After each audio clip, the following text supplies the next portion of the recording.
They put a for sale sign on the lawn of the house I built with my own 2 hands. They packed my life into boxes and picked out a room for me in a nursing home. They thought I was just an old man waiting to die. They were about to find out this old carpenter still knew how to use a hammer. My name is Arthur Hayes. If you're listening to this, subscribe and let me know where you're watching from. I need to tell this story. I need to explain how the silence in a home can become louder than a scream. It didn't start with a fight. It started with a whisper. The house was quiet that night. Too quiet. It had been 3 years since Margaret, my wife, passed. The silence was heavy like a weighted blanket I couldn't shake off. My son Michael and his wife Chloe moved in shortly after, to help out, they said, to keep me company. I thought it was a blessing. I was so wrong. I was coming down the stairs. My knees ached. They always ached when rain was coming. I just wanted a glass of water. That's when I heard it. The click of the old landline in the hallway nook, the one tucked under the stairs. Chloe must have left the receiver off the hook. She was always rushing, always distracted. I reached out to hang it up, but then I heard her voice. It wasn't the sweet, sugary voice she used on me. This voice was sharp, cold. She was talking to Michael. He must have been on his cell phone. "It's done, Michael," she whispered, but it was a harsh whisper. The realtor said $890,000. Maybe more if we close fast. My hand froze over the receiver. $890,000. What were they talking about? We just have to deal with him, she continued. Him. I was him. The obstacle. The old man in the way.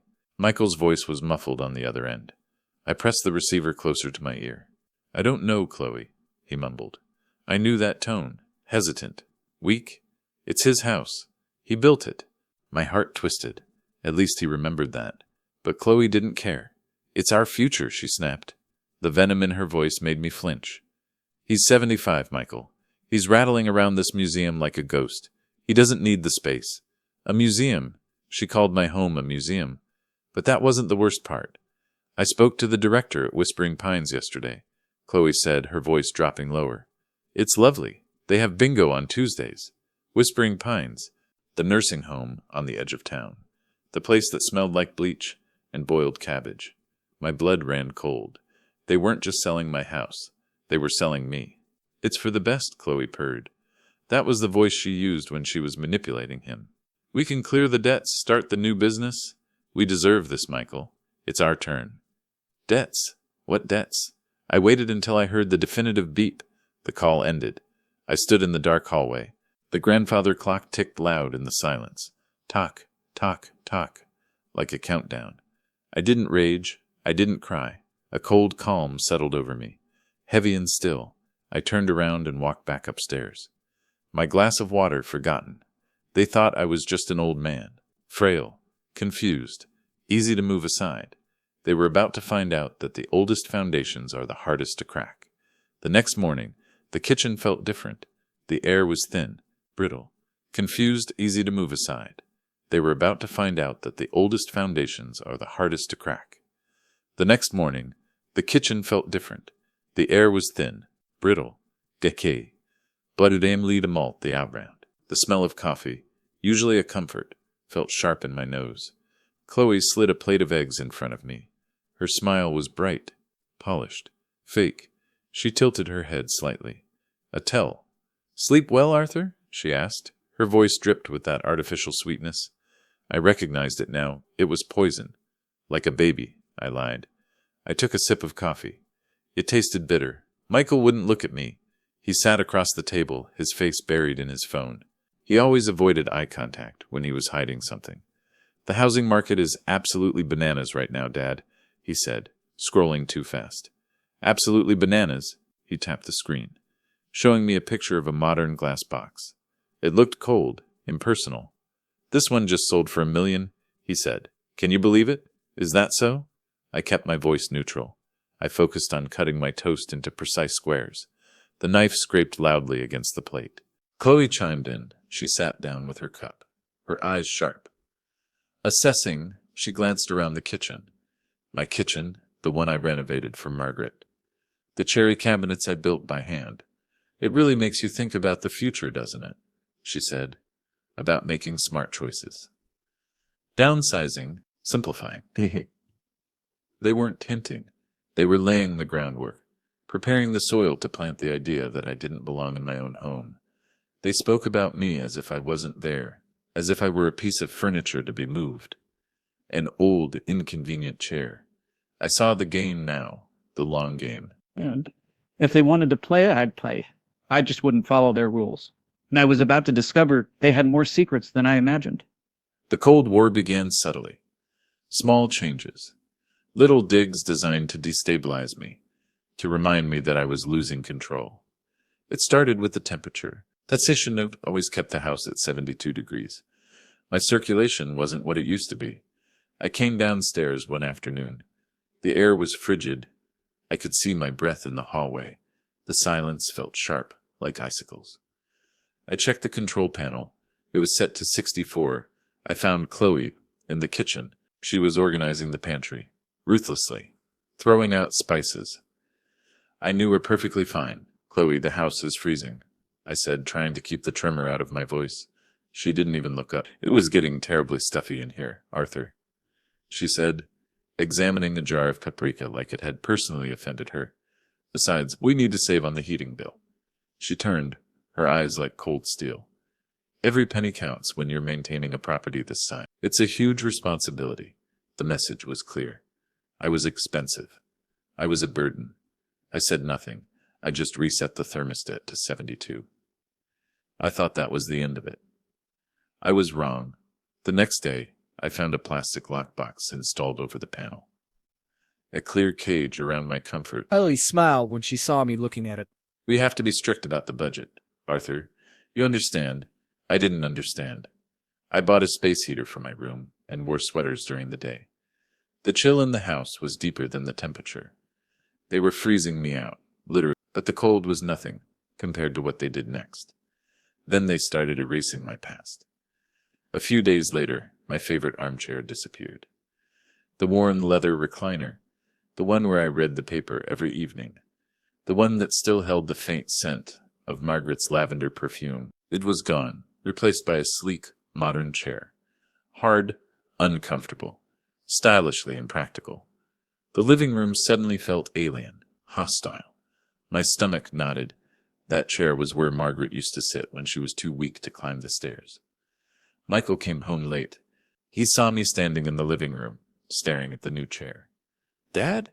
he started, his eyes shifting nervously.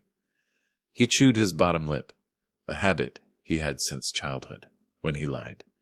That old chair was falling apart. "Chloe found this one. It's ergonomic, better for your posture." "Where's the old one?" I asked. My voice was tight. "We donated it," he said quickly. Too quickly. He looked away towards the window. "To the Salvation Army, someone who really needed it." Lies! He always looked away when he lied. They hadn't just donated a chair. They were donating my life, piece by piece. Erasing my presence, my history. They were making me a stranger in my own sanctuary. The real reason they were so desperate was about to knock on my door. The doorbell rang the next afternoon. I wasn't expecting anyone. Michael and Chloe were out, meeting with the realtor, I assumed. I opened the door. A man stood there, maybe 40. He looked tired, rough around the edges. He was twisting a baseball cap in his hands, nervous. His name was Tom Donnelly. "Mr. Hayes?" Tom asked. His voice was gruff. "Is Michael home?" "He's not answering my calls." "He's out," I said, keeping my voice neutral. "Can I help you?" Tom hesitated. He looked past me, into the house. Assessing. "Look, I don't want to cause trouble.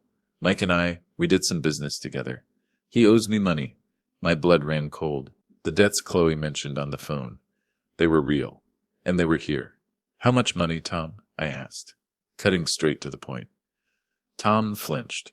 He didn't expect the question. "A lot," he mumbled. 25,000. He borrowed it 6 months ago for a sure-thing investment. It tanked. He promised to pay me back last week. $25,000. My son was drowning, and he was pulling me under with him. He told me he was coming into some money, Tom continued, desperation creeping into his voice. Said he was selling this place. Said I'd get my money soon as it closed. Is that true? Is the house for sale? He knew Before I even saw a sign, this stranger knew my life was being auctioned off. The betrayal felt public now, exposed. "I'm sorry, Tom. I can't help you," I said. My voice was steady, but my mind was racing. Tom sighed. He looked defeated, but there was a hardness in his eyes. "Tell him I stopped by. Tell him I'm not waiting much longer. I have my own problems." He walked away, his shoulders slumped. The door clicked shut. The silence in the house felt heavier, eaglier. They weren't just greedy, they were desperate. And desperate people do dangerous things. The pressure was escalating, and they were tightening the screws. The final crack came on Thursday. Chloe started bringing them home. Glossy brochures is across the coffee table like a morbid fan of cards. Whispering Pines, luxury senior living, Golden Years retirement community. They were colorful, filled with pictures of smiling seniors. They looked like hostages forced to play cards. To me, they looked like prison advertisements. "Look at this one, Arthur," Chloe said, tilting her head, the fake smile plastered on her face. She pointed to a picture of a small, bleak room. It looked barely bigger than a closet. "They have a library, and the dining hall serves 3 meals a day." Her voice was bright, enthusiastic, like she was selling me a vacation package. "You wouldn't have to worry about cooking or cleaning anymore."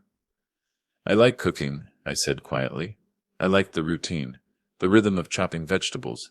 It kept my hands busy. My mind focused."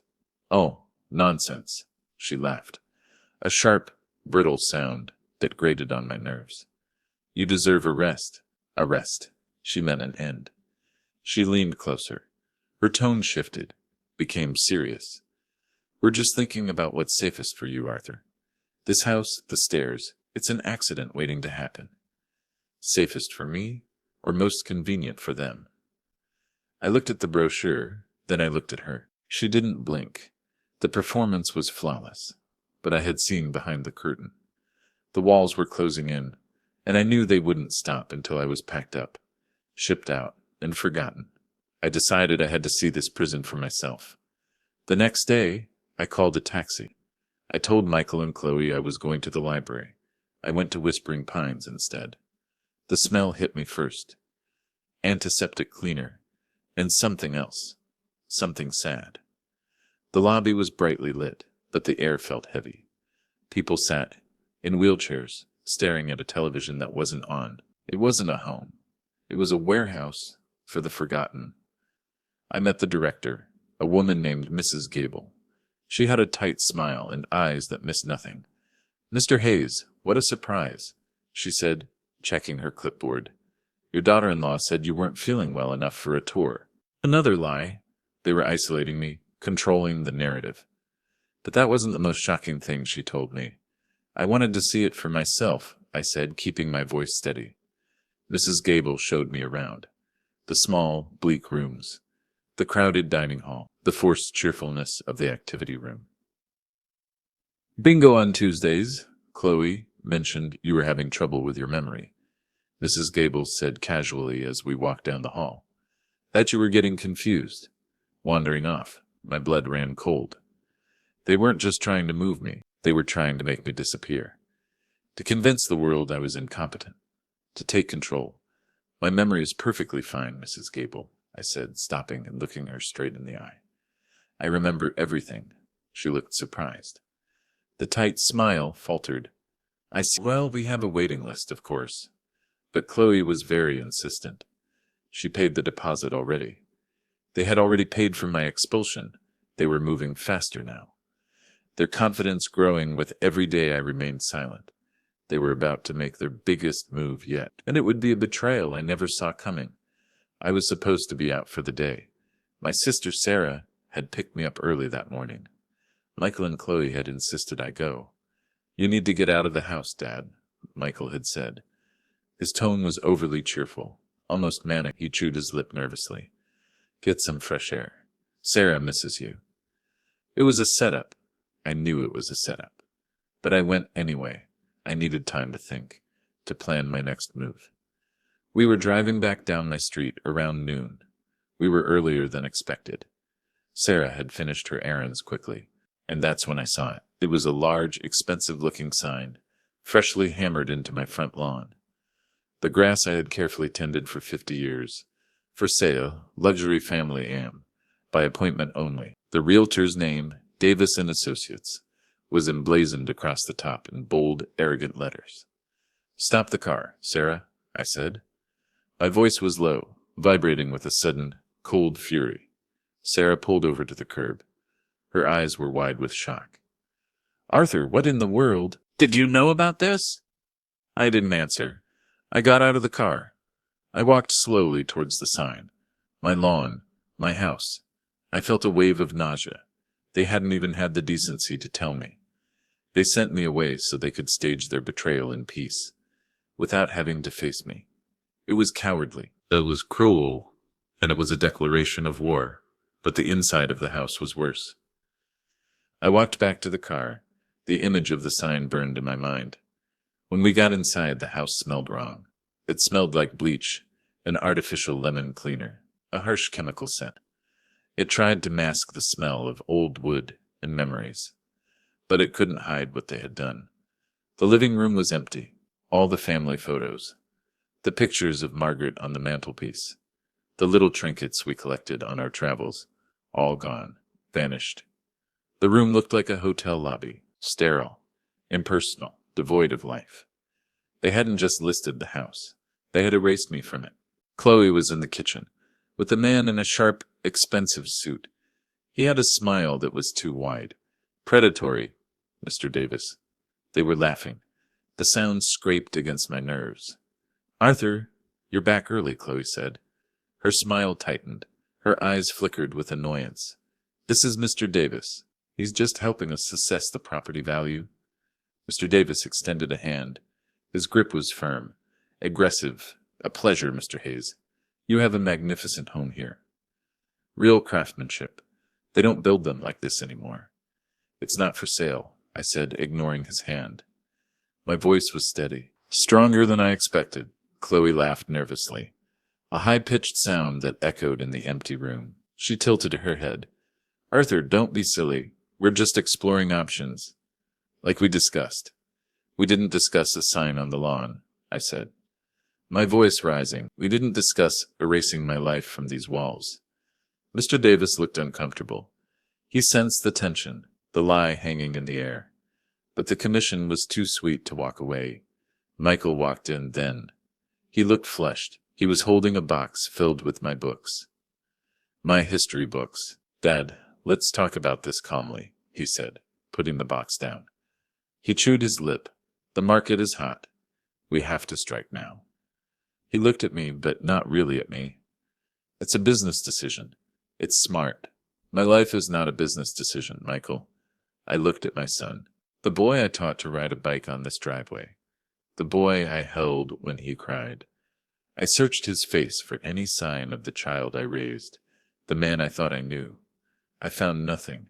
I didn't recognize the man standing in front of me, the man who was selling my life for profit. "It's for the best, Dad," he repeated, the mantra Chloe had fed him, the justification for his betrayal. The rupture was complete. The trust was gone, shattered. I realized then that they weren't just greedy. They were ruthless. And they truly believed they were entitled to my life's work. I thought that was the lowest point. I was wrong. The real darkness was still hidden. The sanitized smell of the house clung to everything, a constant reminder of how they were suffocating me. I couldn't sleep. The silence felt heavy, expectant. They were talking about offers, about closing dates, about inspections. They were planning a business trip to the coast, a celebration before they finalized the sale. Before they finalized the sale, before they packed me off to Whispering Pines, I knew I was running out of time. I felt hollowed out, exhausted. The fight was draining out of me. Maybe they were right. Maybe I was just an old man taking up space. I looked in the mirror. I didn't recognize the face staring back at me. Tired eyes, gray skin, defeated. I wanted to give up, to let them win. It would be easier. But then I thought of Margaret, and the life we built, and the promises we made. I couldn't let them erase her. I couldn't let them erase me. I had to know how deep the rabbit hole went. I had to know the extent of their deception, even if it destroyed me. Late that night, while they were asleep, I went into Michael's home office. It used to be my workshop, the place where I drew up the plans for the house, where I found solace. Now it was all sleek chrome and glass. Cold, I felt like a thief in my own home. I started going through his desk drawers. My hands were shaking. The adrenaline coursed through my veins. I searched through files, invoices, bank statements. The debts were worse than I thought, more than just the money owed to Tom. Credit cards maxed out, loans defaulted on, they were drowning. And then, under a stack of glossy brochures for luxury cars, I found it, a thick manila envelope. I opened it. My heart pounded in my chest. I pulled out the documents. I read them, and the world stopped spinning. It wasn't just a listing agreement. It was a fully executed sales contract.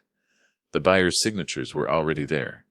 The price, $890,000. The closing date was set for the following week, right in the middle of their celebratory trip. But the real betrayal was on the last page. I saw the authorization page. My name was signed at the bottom, authorizing the sale. But it wasn't my signature. It was a forgery.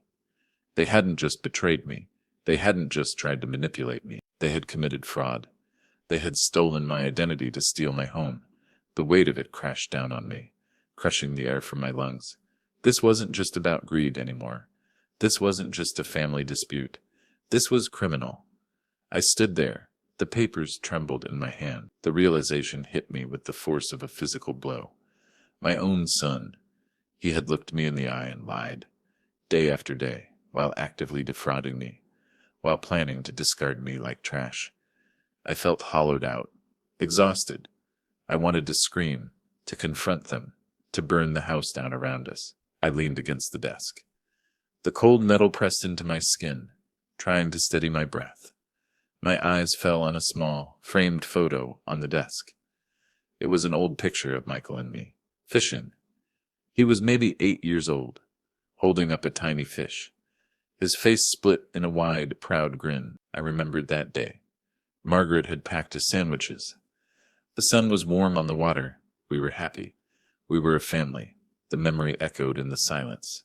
Sharp, painful. A shard of glass twisting in my heart. That boy was gone. The man sleeping upstairs was a stranger. A predator wearing my son's face. The echo of that memory didn't break me. It focused me. The exhaustion drained away, replaced by a cold, clear purpose. A righteous anger that burned slow and steady. I wasn't just fighting for the house. I was fighting for the memory of the life we had, for the respect I deserved. I carefully put the documents back, exactly as I found them. My fingerprints wiped clean. They thought they had won. The game was just beginning. The next morning, the scent of cheap lemon cleaner still lingered, but the air felt different. I was no longer adrift. I had a plan. If this story is keeping you hooked, drop a like. It means a lot, because what happened next was a fight for my life. Sarah, I said, calling my sister as soon as Michael and Chloe left for their pre-closing meeting. Their voices were bright with anticipation. I need your help, and I need your lawyer.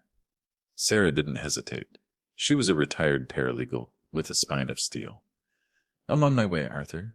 Tell me everything. And don't spare the details. We met at her house, a safe harbor in the storm. I laid it all out. The phone call, the nursing home deposit, the debts, the for sale sign, and finally, the forged contract. I showed her the photos I had taken of the documents. The proof. Sarah was furious. Her face turned red, her eyes blazing. That little snake, she spat, referring to Chloe. She orchestrated this whole thing. And Michael, how could he do this to you? His own father. She called her lawyer. A sharp young woman named Emily Carter. She specialized in elder law and fraud. She was young, ambitious, and ruthless in the courtroom. We spent the afternoon going over the documents, analyzing the signatures, planning our next move. Emily confirmed what I already knew. This is textbook fraud, Arthur, Emily said. She tapped the forged signature with her pen. Click, click, click, click. They likely used a fake power of attorney, created fraudulently, to authorize the sale. She leaned forward. They assumed you wouldn't notice, or wouldn't have the capacity to fight it, especially based on the lies they told Mrs. Gable at Whispering Pines.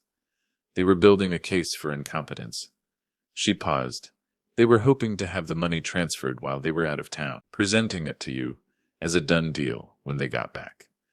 They thought I was weak, confused, an easy target, an old man waiting to be fleeced.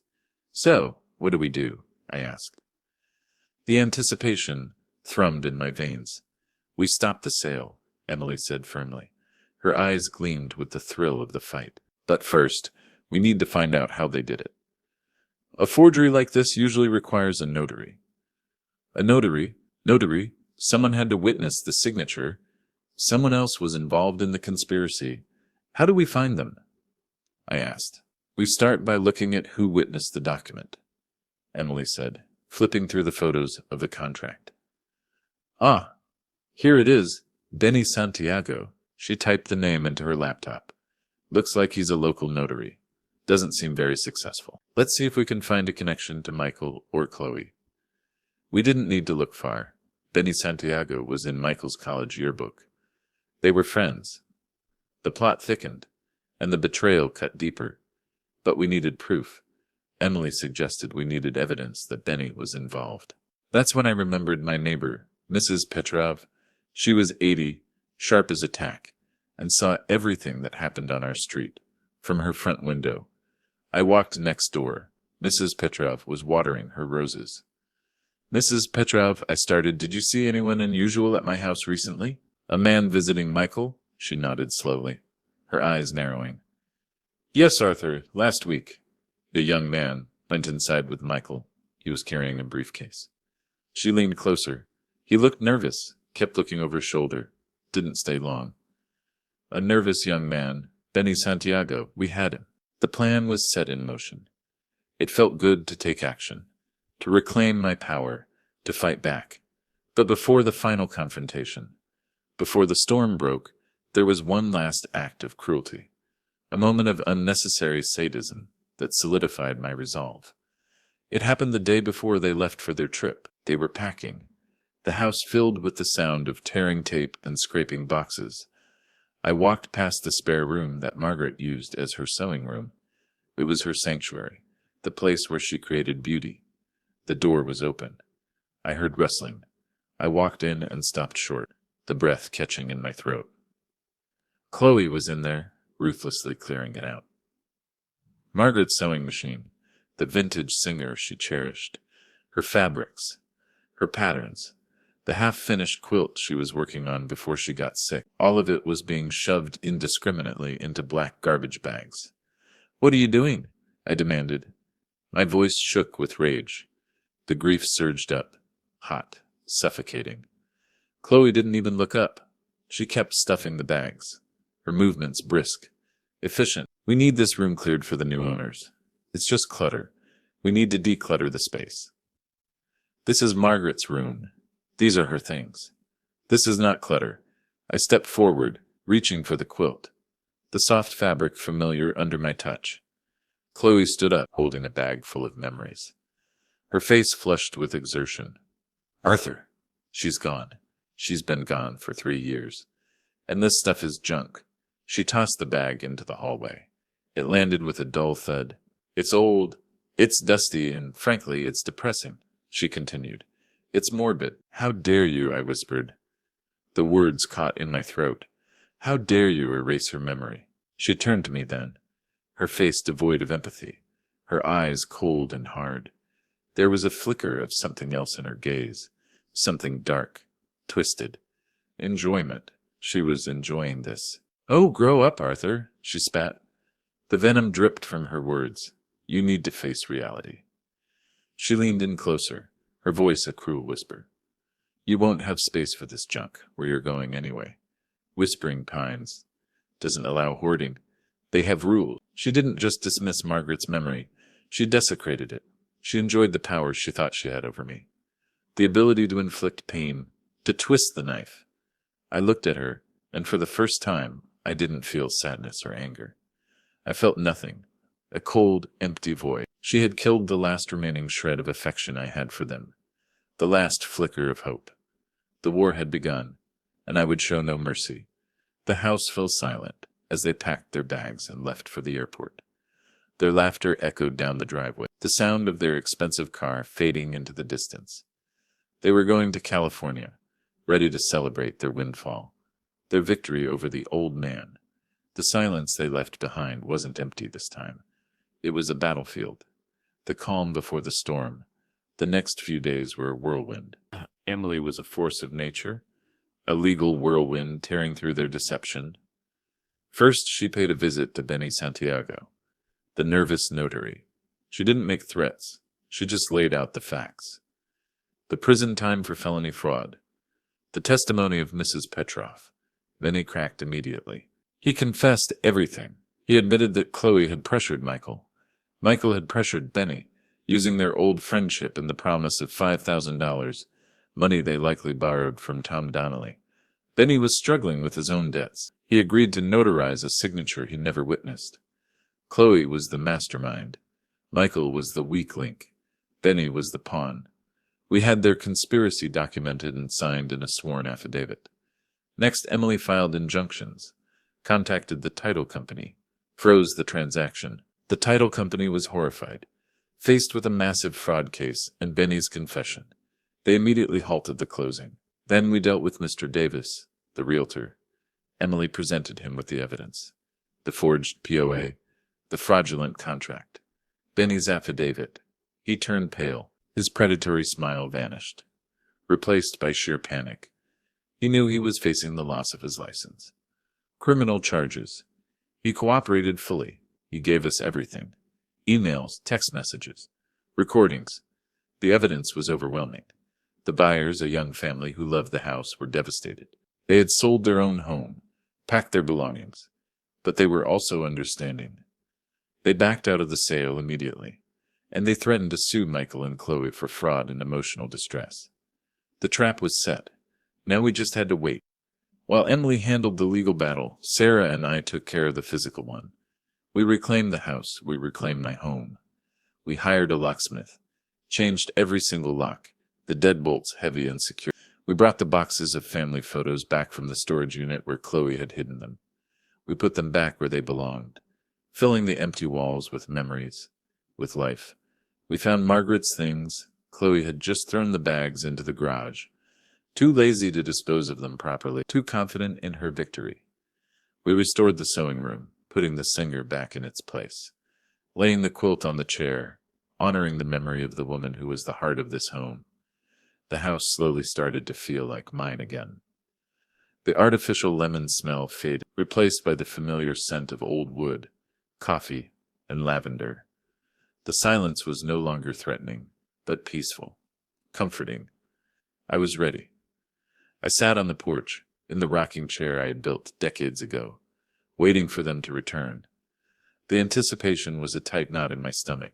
I wasn't nervous. I was just waiting for the inevitable explosion. The sleek black rental car pulled into the driveway right on schedule. The tires crunched on the gravel.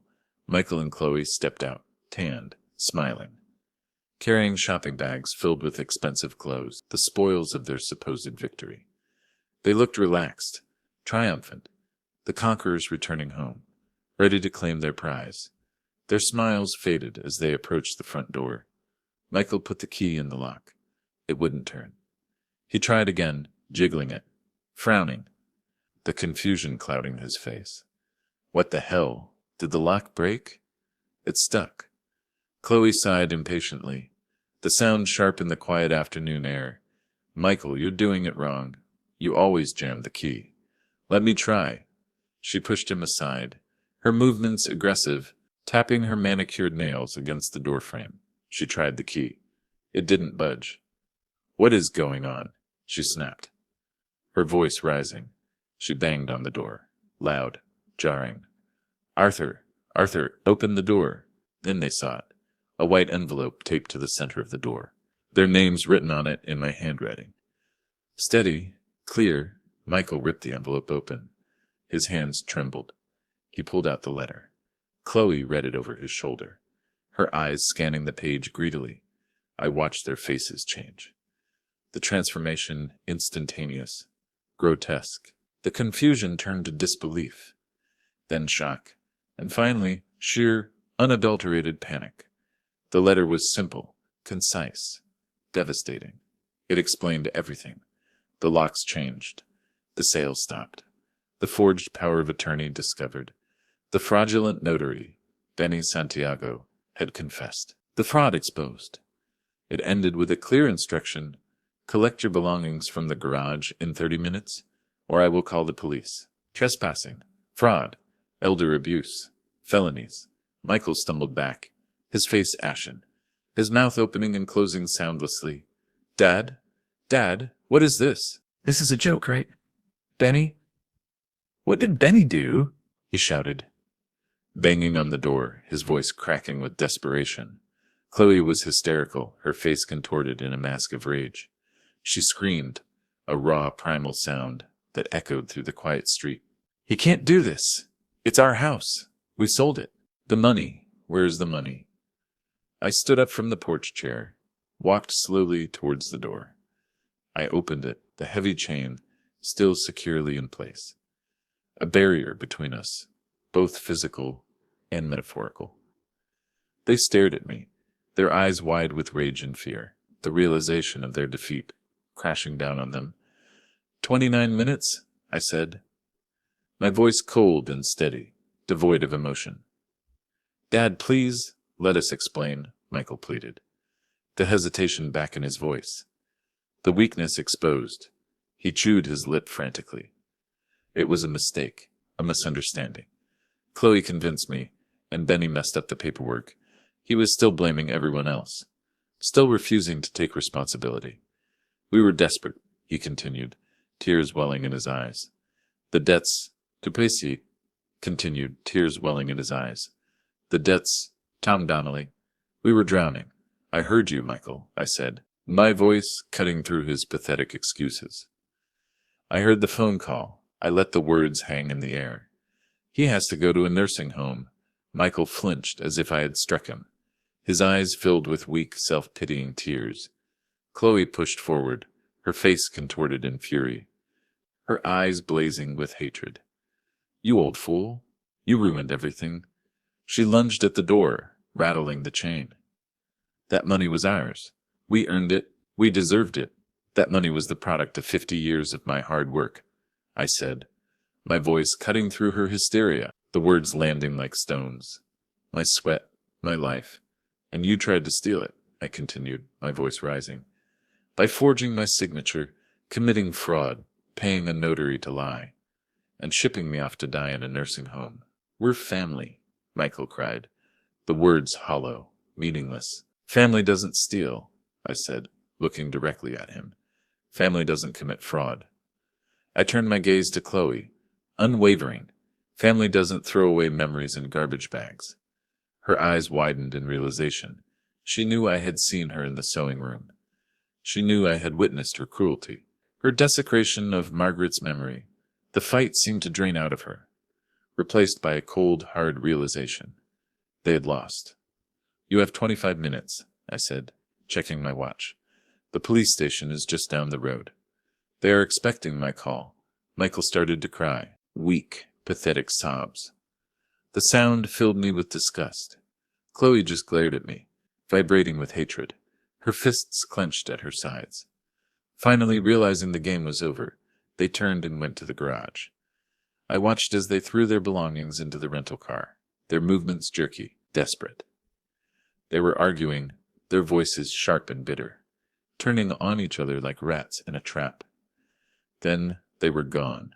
The roar of the rental car faded down the street, leaving behind a profound, echoing silence. I closed the door, locked it, and walked back into my living room. The house was quiet, safe, mine, but the victory felt hollow, heavy, tainted by the bitterness of betrayal. I had saved my home, but I had lost my son. The silence after the storm was deafening, the quiet punctuated only by the ticking of the grandfather clock. The immediate aftermath was a blur of legal proceedings. Depositions. Court filings. Michael and Chloe didn't get away unscathed. I chose not to press full criminal charges. I couldn't quite bring myself to send my own son to prison, despite the magnitude of his betrayal, but the civil consequences were severe, devastating.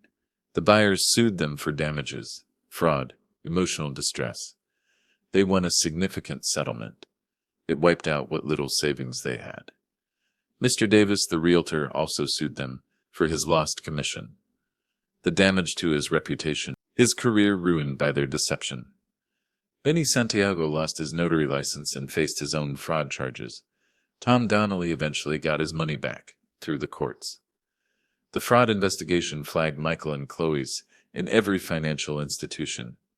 Their credit destroyed, their future bleak. Their dreams of starting a new business with the $890,000 evaporated. They were broke, unemployable, drowning in the debts they had tried so desperately to escape.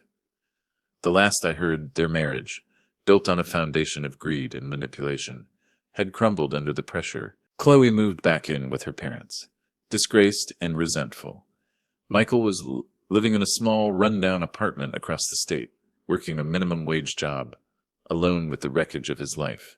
They had reached for the sun and ended up burning themselves to ashes. I stayed in the house. It felt too big now. The rooms echoing with the ghosts of the past. The happy memories of Margaret. The bitter taste of the recent betrayal. The silence was often heavy, the solitude profound. Sarah helped me sort through the emotional wreckage. Her presence, a comforting anchor. "You did the right thing, Arthur," she told me one afternoon. We were sitting on the porch, the sun warm on our faces. "You stood up for yourself. You taught them a lesson they desperately needed to learn. A lesson in humility, in respect." "But he's my son," I said, staring out at the lawn where the for sale sign had been, the words catching in my throat, the grief still raw, aching. How could I lose him like this? "He stopped being your son when he chose greed over you, Arthur," Sarah said gently. Her hand rested on my arm. "He lost himself long before you lost him." I knew she was right, but the wound still festered, a deep, aching void that would never fully heal. I had gained my independence, my dignity, my home, but the cost was the illusion of a loving family, the hope of reconciliation. The betrayal left a scar, a permanent reminder of the fragility of trust, the darkness that can reside in the human heart. A year passed. The crisp autumn air signaled the changing of the seasons. The leaves turned gold and red, falling gently to the ground. The house was peaceful now, the silence no longer heavy, but comforting. I had settled into a new routine, volunteering at the local community center, teaching woodworking to kids, finding purpose in sharing the skills that had defined my life. I was sitting in the living room, reading the paper in my old leather recliner. I had found it at the Salvation Army after all, the faded leather, worn and comfortable. I brought it home. The sun streamed through the windows, illuminating the dust motes dancing in the air. The house filled with a soft, golden light. I looked at the photo of Margaret on the mantelpiece, her smile radiant, her eyes filled with love. "We did okay, didn't we, Marge?" I whispered. The words echoed in the quiet room. The house was quiet, but it wasn't lonely anymore. It was filled with the resilience of survival, the echoes of a life well lived. I wasn't the old man rattling around in a museum they thought I was. I wasn't the obstacle, the clutter, the inconvenient burden. I was the builder, the protector, the survivor. I picked up my coffee cup and walked out onto the porch. I looked at the sturdy oak tree in the front yard, the one I planted when Michael was born. Its branches reaching towards the sky, its roots deep in the ground. I was like that tree. I had weathered the storm, the wind, the rain, and I was still standing. I had found a peace they would never know, the peace of knowing I had fought for what was right, and won. The victory wasn't in the revenge, but in the quiet dignity of reclaiming my life, my legacy, my home, and that, in the end, was enough. Thanks for listening. Please rate, our story in the comments. If you enjoyed it, don't forget to subscribe. Your support means a lot because your time matters.